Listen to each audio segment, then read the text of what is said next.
This is a very inspired trick for me.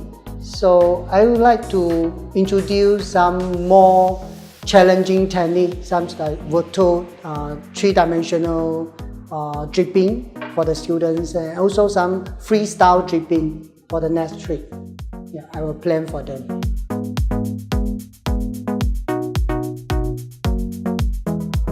For fashion designer, they always have fantasy from their design idea, but the draping will make their fantasy become reality, and it's during such a short time they can get the design out from their mind.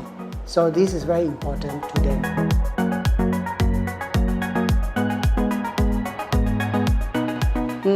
They evolve of the balance, the proportions, and the material, how they handle, on the garment. So these are the basic understanding, and then also they request of certain knowledge of basic drafting technique.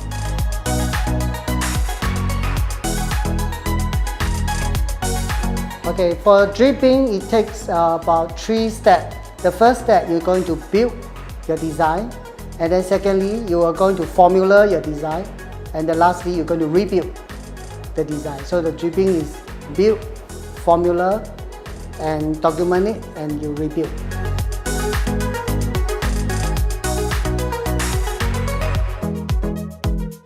The structure of the garment, I want to share with the student, because draping is the only chance for the student to design their outfit in 3-dimensional.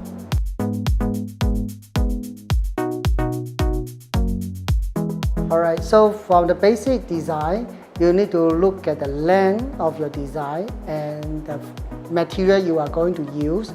You choose the suitable material and the same characteristic of fabric and going to drape on the mannequin.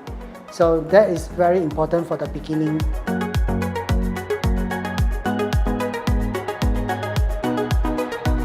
Draping technique is helping all designers to create unpredictable forms and structure. So that indirectly, it widens out the choice of the design for the designers.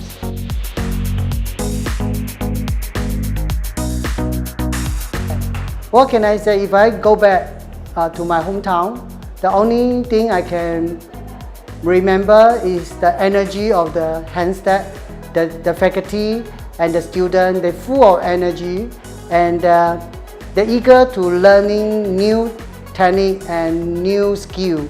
So that is kind of memory I bring back. It's encouraged me to push forward for myself as well.